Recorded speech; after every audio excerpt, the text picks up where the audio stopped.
O que é o milênio falado em Apocalipse? Por que o diabo será preso e depois solto? E qual a importância da nossa visão sobre o milênio com respeito ao resto da nossa fé? O reverendo Leandro Lima nos responderá lá no Andrew Jumper.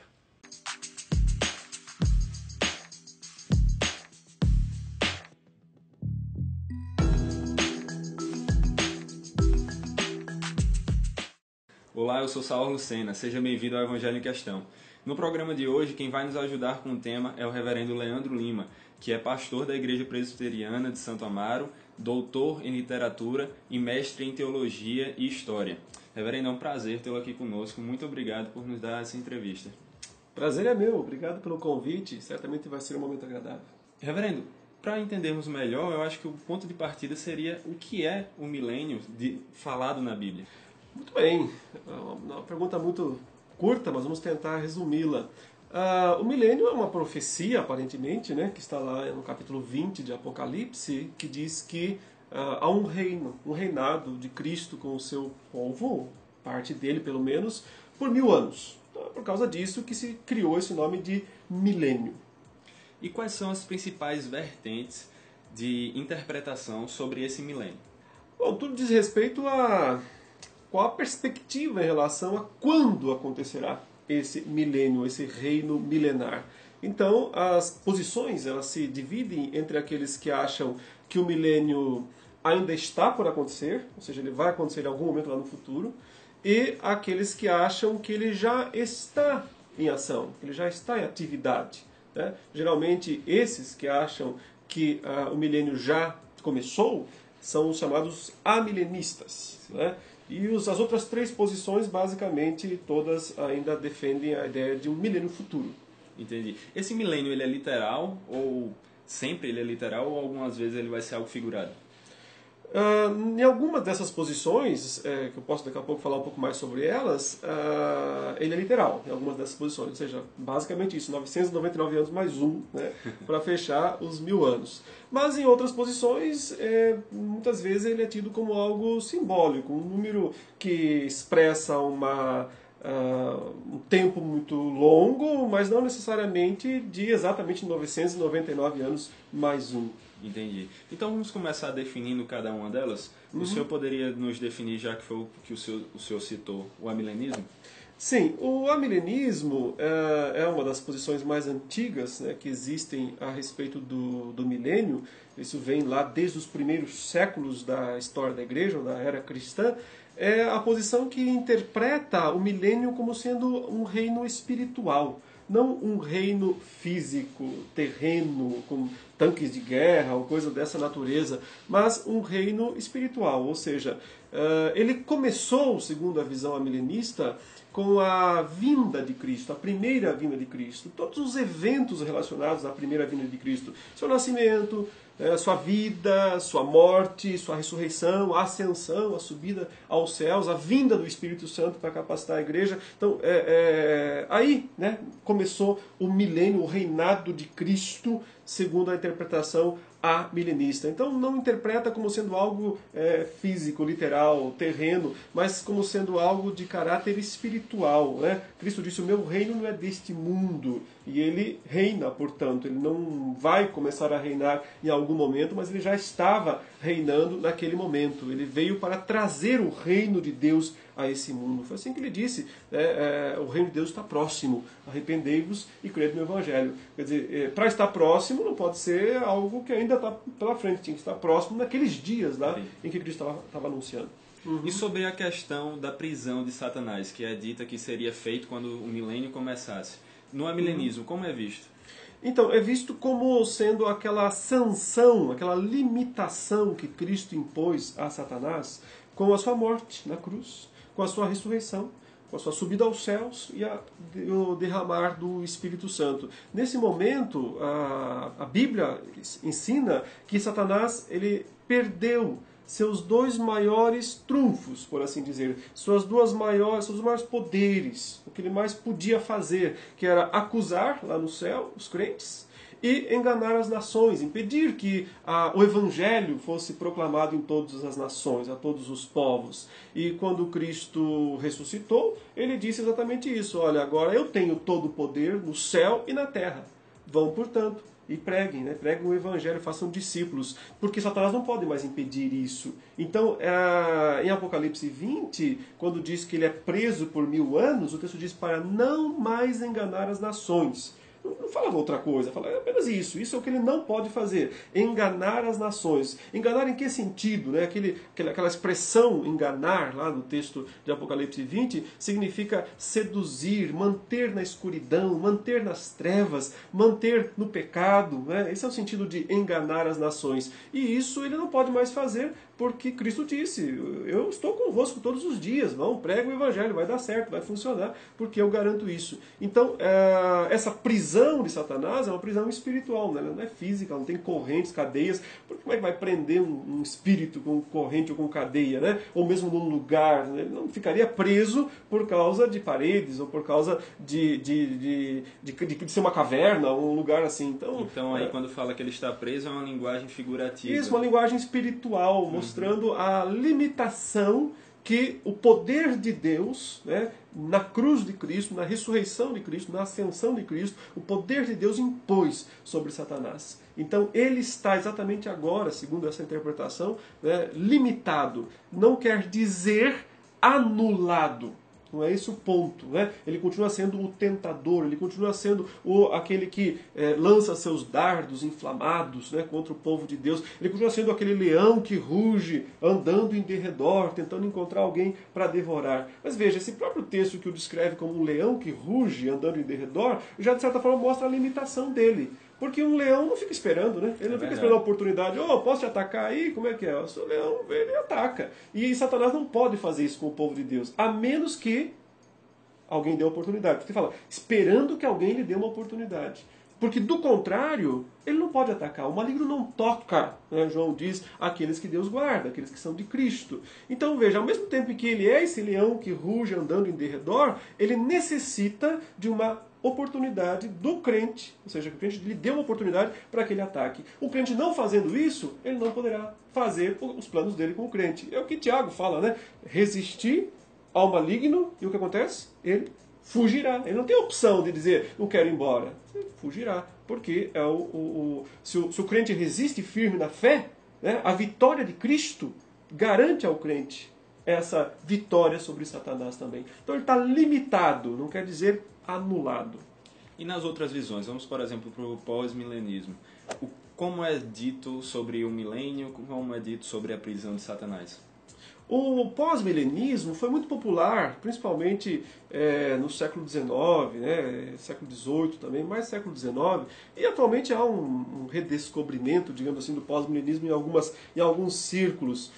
Ele basicamente acredita que o milênio vai acontecer de uma maneira mais natural, mais orgânica. Então eles dizem assim, este mundo vai passar por uma grande transformação para o bem, por causa da igreja. A igreja vai crescer tanto no mundo, o evangelho vai se espalhar tanto pelo mundo, vai produzir tantas transformações na sociedade, na cultura, na economia, na ciência, em todas essas áreas, que aos poucos todo o mal desse mundo vai ser minado, vai ser diminuído, reduzido a esferas bem baixas. Não é que vai ser extirpado, mas vai ser reduzido. Isso com uma forma gradual, ou seja, não é que Cristo volta e faz isso acontecer, não. Isso vai acontecer pelo intermédio da igreja. E então, de tanto que esse mundo vai melhorar, em algum momento nós entramos no milênio, diz os pós-milenistas. Nós vamos entrar, a gente nem saiba quando. Talvez, começou ontem, começou amanhã, ninguém sabe exatamente quando, mas quando perceber, olha, está tudo muito bom, ninguém mais morre cedo, todo mundo 100 anos está vivo ainda, né, muito progresso, muito conforto, muito bem-estar no mundo, ausência de guerra, ausência de violência, ausência de pecado, né, ou pelo menos redução drástica dessas coisas, entrou no milênio. Aí começa o milênio. Então o milênio está no futuro nesse sentido. É uma visão, né, extremamente positivista. muito positiva, né, muito otimista. Né?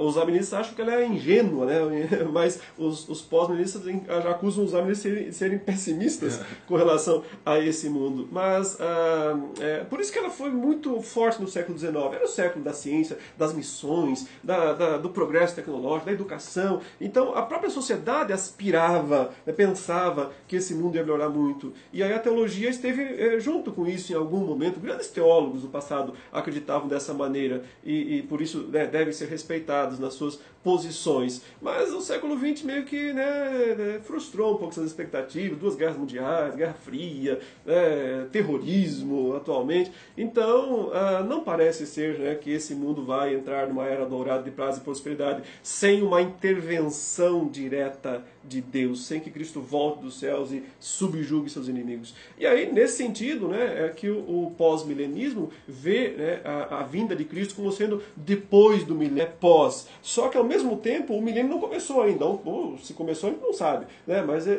não parece ter começado porque eles realmente acreditam num milênio de paz e prosperidade na Terra. Então, nesse sentido, o pós-milenismo é um pouco parecido com o pré-milenismo. Ele tem um pouquinho do A e um pouquinho do pré. Né? Um pouquinho do A-milenismo é o fato de que se crê que Jesus vem depois do milênio. Certo.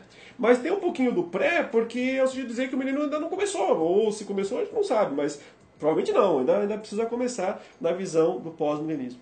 Então, reverendo, nós podemos dizer que a história que aquelas pessoas estavam vivenciando, uma história de avivamento ou coisas do tipo mais positivo, também pode ter influenciado a interpretação delas a respeito do milênio para serem pós-milenistas?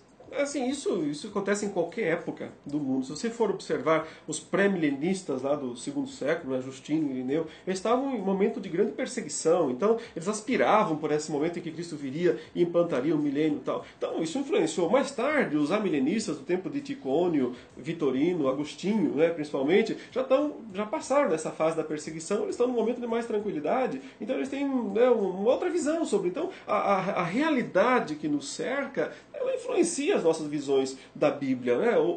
A sabedoria está em reconhecer isso e não tornar isso a chave interpretativa da Bíblia. Sim. Saber separar um pouco as coisas. Não guiar a nossa teologia pela experiência. Exatamente. Então agora vamos falar um pouco do pré-milenismo, até porque o senhor, citando os dois outros, o senhor falou do pré-milenismo. Isso. O que é que ele seria? O pré-milenismo ele se divide em 2 posições. Né? São 2 posições chamadas pré-milenistas. O pré-milenismo histórico, que é o mais antigo, esse é a posição escatológica mais antiga que se tem registro, né? Lá já no segundo século. O amilenismo já vem no terceiro século como registros mais antigos que nós temos. No caso, o pós-milenismo é uma das mais recentes. Sim, alguns tentam dizer que Agostinho fosse pós-milenista, Calvino, mas é forçar a barra. Na verdade, não há nenhum indício disso, né? Claro, disso. A gente sabe que o pós-milenismo se fundamentou mesmo foi no pós-reforma, né? Para frente disso. Então, mas o pré-milenismo realmente é a posição do segundo século, Justino, Irineu, vários desses pais da igreja eram pré-milenistas, e basicamente o pré-milenismo diz o seguinte, Cristo voltará, quando ele voltar, ele vai estabelecer o milênio aqui na Terra. Vai reinar aqui na Terra, em Jerusalém, com o seu povo ressuscitado, perante as outras nações ainda não ressuscitadas ou ainda decaídas, né? Vai reinar sobre esses povos por 1000 anos. Durante esse tempo todo, Satanás está preso, literalmente, né? No abismo. E ao final dos 1000 anos, Satanás é solto, engana outra vez as nações e há uma guerra final, aí, a chamada guerra de Gog e Magog. Né? Então, e aí vem o reino eterno, o novo céu e a nova terra, o juízo final e o novo céu e a nova terra. Então, essa posição é chamada pré-milenismo histórico. A outra posição é o chamado pré-milenismo dispensacionalista, que é a mais recente de todas as posições. Ela existe há menos de 200 anos, eu acredito que dá para identificar a raiz dessa posição. Né? E ela é mais complexa, ela é mais detalhista, ela tem uma agenda mais definida para o fim do mundo. Né? Então, no dia tal vai acontecer isso, depois aquilo, uma agenda prontinha. Eles tentam prever qual é o dia. Assim, mais ou menos, não exatamente o dia, mas os eventos. A época, os eventos. O que vai acontecer primeiro isso, depois aquilo, depois daquilo. Então, tem um quadro fechado. Né? Cristo tem que seguir esse roteiro aí. Eles tentam analisar as profecias para chegar a isso? É uma mescla de analisar as profecias do Antigo Testamento, do Novo Testamento, para chegar. A grande diferença entre o pré-milenismo histórico e o pré-milenismo dispensacionalista é os famosos 7 anos de tribulação. Certo? Porque na visão do pré-milenismo histórico, quando Cristo retornar lá do céu, ele vem uma única vez para estabelecer o milênio na Terra, para reinar por 1000 anos e depois o novo céu e a nova Terra, certo? Nessa visão dispensacionalista, não. Ele vem uma primeira vez só até as nuvens, escondido, a vinda secreta de Cristo, até as nuvens, arrebata a igreja, leva a igreja a ficar 7 anos lá no céu, só a igreja dos bens santos. Os nominais ficaram tudo na terra, né? Os crentes nominais deixados para trás, né? Todo mundo já viu essa série aí, né? Dos deixados para trás. Então, quer dizer, ficaram na terra os crentes que não eram muito fervorosos, que eram nominais, e os judeus. E aí eles vão ser, por 7 anos, vão ficar aqui e vão enfrentar o anticristo. Então só eles passam pela tribulação, a igreja não, foi embora. Se faz uma distinção entre o Israel e a igreja. Isso, né? é uma distinção clara, é uma dicotomia total entre Israel e a igreja. Ou seja, Deus tem 2 planos, 2 projetos, um para Israel, outro para a igreja. O projeto original era Israel, como não deu muito certo no primeiro século, a igreja entrou em cena, Deus termina de lidar com a igreja e volta a lidar com Israel. Então, essa interpretação da vinda secreta de Cristo, eu acho que é o ponto mais falho da visão pré-milenista, porque dispensacional, porque em todo momento que anúncio da vinda de Cristo é sempre com trombeta, com raio, com relâmpago, não sei como é que ele vai esconder essas coisas todas para poder vir escondidinho aí nas nuvens. Aliás, ao contrário, a Bíblia faz questão de dizer várias vezes: ninguém vos engane com essa história de vinda secreta. Se disserem que eu estou ali, não acredite. Se disserem que eu estou lá, não acredite. Olha, não é assim. Cristo, quando ele vem pública e notoriamente visível. Então, sobre os pontos de divergência, estão mais focados se o que é o milênio, a prisão de Satanás e o reinado de Cristo. São onde a maior divergência são nessas três características. Eu acredito que sim. Entendi. E por que tantas dúvidas em relação ao milênio? Por que tantas interpretações divergentes? Porque estamos falando de um texto apocalíptico, né? Apocalipse capítulo 20, que é o único lugar em toda a Escritura em que se menciona essa fórmula, 1000 anos. Um reino de 1000 anos. É o único lugar. Só. Então, quer dizer, num texto que é revestido de uma linguagem incomum. Uma linguagem, assim, não é uma carta, não é um evangelho, não é um relato histórico, é um texto apocalíptico. Então, qual é o problema, no meu entendimento? É que o pessoal pega esse texto, que devia ser olhado com mais cuidado, com mais cautela, e passa a interpretar todo o resto da Bíblia em torno desse texto.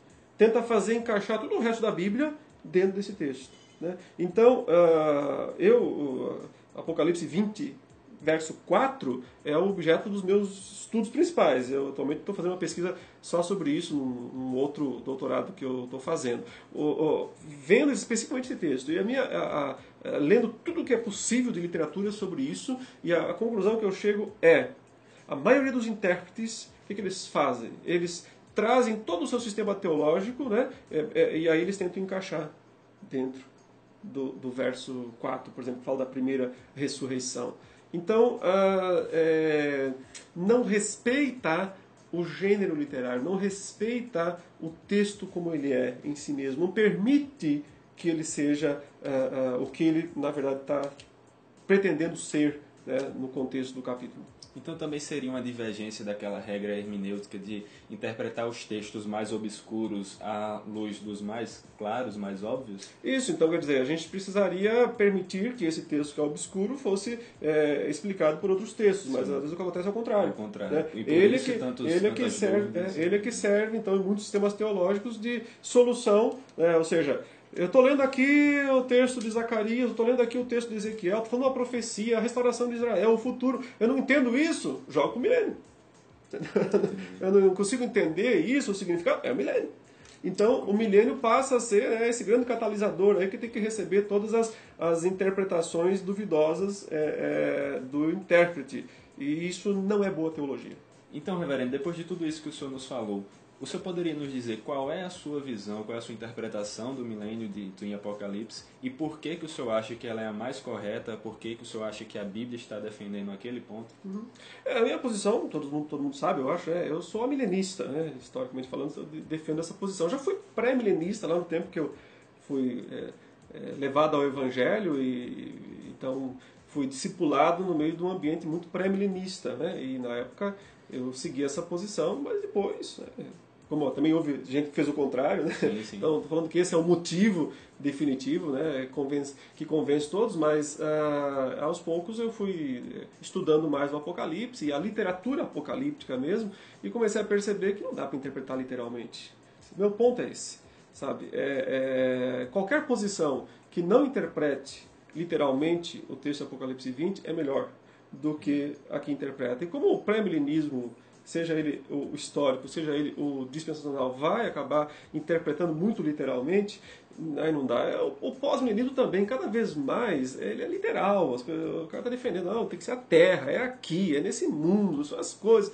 Então, essa preocupação, né, em encaixar dentro do texto do milênio as profecias do Antigo Testamento, que talvez, na visão de muitos, ainda não se cumpriram, é o que mais me causa desassossego em relação às posições pré- e pós-milenistas. Então eu entendo que o amilenismo faz mais justiça ao ensino bíblico, primeiro porque ele respeita mais o gênero literário de Apocalipse, ou seja, é um texto simbólico. Então esse reino é um reino espiritual, né? Em segundo lugar, porque ele destaca de uma maneira extraordinária a primeira vinda de Cristo. Ok? Porque a tendência aqui nos sistemas é dar destaque exagerado à segunda.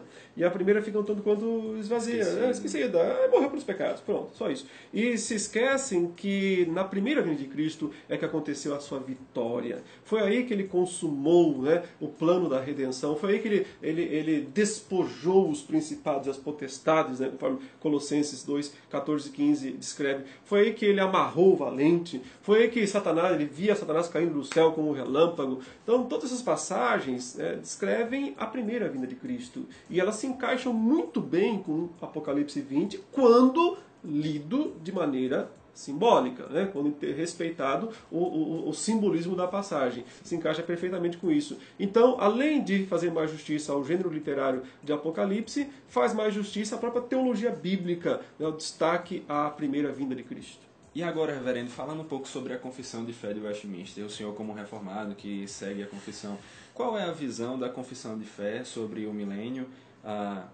Ela realmente fala sobre ele e se ela dá margem para mais alguma interpretação? Era basicamente isso que eu queria saber. Tá. Não, a confissão de fé de Westminster não se preocupou em definir essa questão, esse aspecto, né? É óbvio que dentro dos membros da Assembleia de Westminster existiam pessoas que defendiam o pré-milenismo, outros amilenistas, outros pós-milenistas também. Mas eu não diria que a gente pode pegar assim, a confissão de fé e dizer ela está defendendo essa posição. Pela estrutura dela e pela estrutura da teologia reformada como um todo, o amilenismo sempre tem destaque maior. Sim. Porque é a posição que se encaixa melhor, né, com a teologia reformada e a posição que a maioria dos reformados ao longo das gerações tem adotado. Né? Então a gente pode dizer que a posição mais reformada seria o amilenismo, mas eu não posso dizer que é a única, porque é possível que reformados também sejam pós-milenistas e até mesmo pré-milenistas. É mais difícil pensar num reformado dispensacionalista, porque aí é mais ou menos assim, é choque, é contradição, porque o reformado é aliancista. Por essência, não tem como um reformado não ser aliancista, defender as alianças. E o dispensacionalismo defende as dispensações. Então aí são sistemas teológicos que não se diferenciam. Então eu acho muito difícil um reformado ser... mas tem uns por aí agora, eu não sei como é que eles se viram. Acaba se contradizendo sem nem perceber, né? Necessariamente. Entendi. Agora falando sobre a sua obra, né? Para quem não sabe, eu acho difícil não saber, mas o reverendo tem uma obra literária chamada Olan, não é? E dentro da sua obra, como nós podemos ver a sua visão sobre o milênio? Tá. Bom, eu tenho outras obras também de teologia, sim, né? Sim, a minha posição, por exemplo, sobre teologia está no meu Razão da Esperança, meu livro, que eu tenho lá vários capítulos sobre escatologia e pelo menos uns 2 lá sobre milênio especificamente. Então ali está a posição formal. Claro, né? Claro. Em desenvolvimento, nunca está pronta, né? A gente está sempre desenvolvendo a nossa posição. Quem dizer que já está fechado, então se fechou. A gente precisa continuar investigando. Mas nessa parte literária, essa parte de ficção, as crônicas de Olan realmente foram agora relançadas pela editora Fiel, né? E pela Tolkien Publicações, que é um selo da editora Fiel. Então, amilenismo está ali nas entrelinhas, evidentemente que não explicitamente, não é esse o objetivo da obra, né? A obra não é alegórica, não é esse o ponto, é mais de descrever uma grande história em que os pilares essenciais da história bíblica estão lá, né? Criação, queda, redenção e consumação. E nessa consumação, necessariamente, né, tem que entrar um pouco aí a visão amilenista. Mas isso deve aparecer um pouco mais no terceiro livro, né, que fecha a trilogia e que ainda não está totalmente pronta. Né? Sim, sim. Agora, reverendo, para terminarmos, eu gostaria que o senhor falasse algo para meio que usarmos de aplicação. Porque muitas vezes discutimos sobre o milênio, algumas pessoas ficam debatendo, até mesmo na internet, tem gente que fica debatendo sobre isso o tempo todo. Mas qual a aplicação que podemos fazer sobre a interpretação que temos do milênio à nossa vida? Qual a importância da nossa interpretação a respeito do milênio na nossa vida?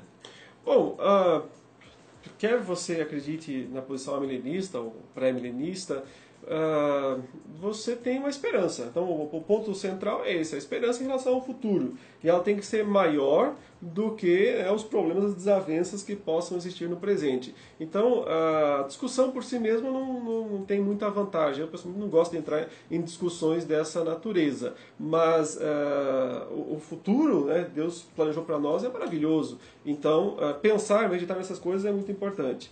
E pensando um pouquinho mais aqui, né, na visão amilenista, então nós temos na nossa mão uma ferramenta, que é o maior poder disponível para a igreja, que é o Evangelho. É o poder de Deus para a salvação de todo aquele que crê. Cristo está reinando agora mesmo, todo o poder, no céu e na terra. Então a igreja tem essa autoridade de ir e fazer discípulos de todas as nações. Por isso nós somos otimistas em relação ao Evangelho, à igreja, ao que ela pode realizar nesse mundo. Não em relação ao mundo, do mundo a gente não espera nada, a não ser que ele vá de mal a pior, né? Mas Cristo voltará para transformar este mundo e conduzi-lo, né, ao mundo vindouro. Por isso a mensagem é de esperança, mas também é de trabalho. Amém. Reverendo, para as pessoas poderem se aprofundar nesse assunto, que nós sabemos que é algo muito mais profundo do que nós podemos tratar aqui nesse programa. Qual livro o senhor recomendaria? Eu vou recomendar dois, então, se você me permite. Claro. Eu já até mencionei, então eu vou falar. Esse aqui é o meu livro, Razão da Esperança, Teologia para Hoje. Aqui eu tenho 8 capítulos sobre escatologia. Aqui a linguagem é simples, é acessível, apesar do livro ser um pouco grosso, né? Tem 670 páginas, mas a linguagem é bastante acessível. A ideia foi escrever para pessoas que não tivessem iniciação nos termos teológicos, mas quisessem compreender teologia. Então esse aqui é da editora Cultura Cristã, acha fácil na internet se procurar o nome. Vou colocar o link aqui embaixo, então vocês podem acessar. Ah, legal. E o outro é esse livro aqui, que aí é específico sobre escatologia, chamado A Bíblia e o Futuro, de Anthony Huckman. Eu acho que a capa já mudou. Esse aqui é uma versão antiga, deve ter uma versão mais atual de capa, mas o nome é esse, A Bíblia e o Futuro, mesma editora do meu livro, né? E é o mais completo, nós temos em português, especificamente sobre escatologia. Aqui a posição amilenista é defendida, mas as outras também posições são bem explicadas. E quem quiser estudar um pouco mais de teologia, eu posso recomendar aqui três áreas, 3 cursos, 3 instituições eu vou recomendar, desde a mais básica até a mais complexa, mais sofisticada. Então nós estamos começando agora o chamado Instituto Reformado de São Paulo.